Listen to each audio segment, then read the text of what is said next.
다음 시즌부터 K리그 2부에 화성FC가 참가하게 됩니다. 이로써 K리그 1, 2부 통틀어 26개 구단 중 시민구단은 15개인데요. 일각에선 시민구단을 두고 세금 갉아먹는 하마라고도 부르죠. 더 많아진 시민구단, 앞으로 괜찮을까요? 13번째로 들어갈 라커룸 시민구단입니다.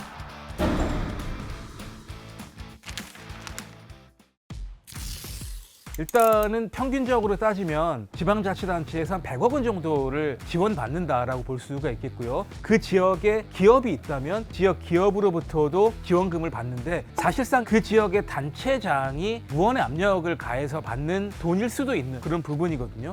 돈이 없으니까 좋은 선수들을 영입하기가 어렵고 그러다 보니까 성적은 나쁘고 악순환이 계속 이어지는 것이 아닌가라는 생각이 들어서 일부 지자체장 같은 경우 이런 식이면 무슨 축구단이 필요하냐라는 말을 할 정도가 됐고요. 4년에 한 번씩 선거가 실시되잖아요. 그러다 보니까 전임 단체장이 만약에 축구에 굉장히 많은 애정을 쏟았다라고 하면 정당성이 바뀐 경우에는 오히려 반대의 경우를 하는 경우가 굉장히 많다라고 하는 측면에 있어서 지역 구단 같은 경우에는 장기적인 플랜을 세우기가 굉장히 어렵다라고 할 수가 있습니다. 최소한 10년 이상의 계획을 세워야지만 축구단이 발전할 수가 있는데 우리나라는 4년에 한 번씩 바뀌는 단체장의 성향에 따라서 축구단에 대한 지원 여부가 극명하게 엇갈리거든요.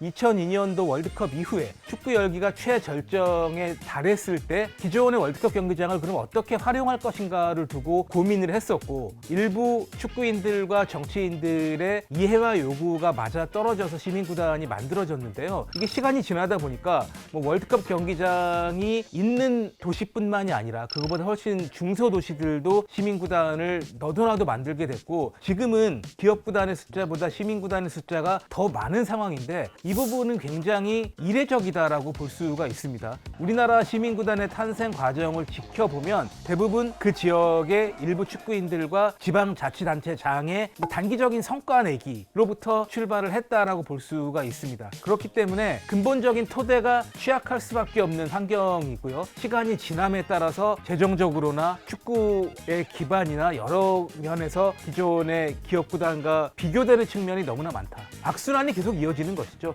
우리나라의 특성이 또 어떠냐면 수도권을 제외하면 그 지역의 토착 기업이 많지가 않아요. 해당 지역의 기업으로부터 후원을 받는 구단들의 형태라기보다는 시민들의 세금으로 이루어지는 그런 구단의 형태로 가고 있기 때문에 일부에서 좀 비판적인 목소리가 나온다 이렇게 보면 될 것 같습니다. 사실은 우리나라의 특징이 축구만이 아니라 육상의 우상혁 선수도 그렇고 사격 그리고 양궁 이런 선수들 대부분이 시청이나 군청 소속들이 많습니다. 세계적으로는 이런 모습을 찾아보기가 쉽지 않은데 이 선수들이 결국은 대한민국 스포츠를 바치는 중요한 역할들을 해내고 있거든요.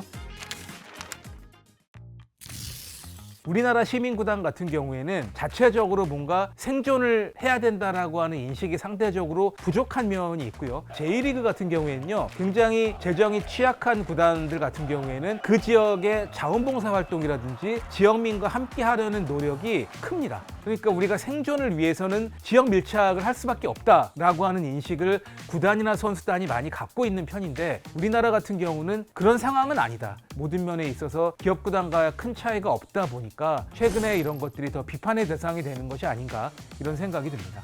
해외의 경우 바르셀로나도 그렇고 협동조합이라는 이름으로 지금 운영되고 있는데 우리나라와 좀 가장 큰 차이는 무엇일까요? 유럽 같은 경우는 도시국가 위주로 발전해온 역사가 있습니다. 그러다 보니까 우리나라의 국가대표 같은 그런 마음을 그 지역의 축구단에게 보내는 그런 측면이 굉장히 강하거든요. 실제 국민의 세금, 그러니까 시민, 도민의 세금으로 축구단을 운영하는 나라는 사실은 찾아보기가 어렵거든요. 결국 시민구단들이 그 지역의 유소년을 발굴하는데 굉장히 많은 노력을 해야 돼요. 대표적인 게 양민혁 선수라고 볼 수가 있겠죠. 그 지역 출신의 고등학생을 발굴을 해서 스타로 만들고 잉글랜드까지 진출을 하게 되는 그런 상황이 됐다라고 한다면 이 선수는 강원 지역 출신이야 라고 하는 부분은 영원히 남게 되는 것이고 이것은 축구단에 투자하는 돈 이상의 효과를 얻을 수도 있는 부분이 존재하거든요. 이렇게 작은 모범 사례들을 만들어 가야 된다라는 생각을 하고 구단 관계자, 감독, 코치, 선수들까지 시민구단은 마인드가 달라야 된다라고 생각을 합니다.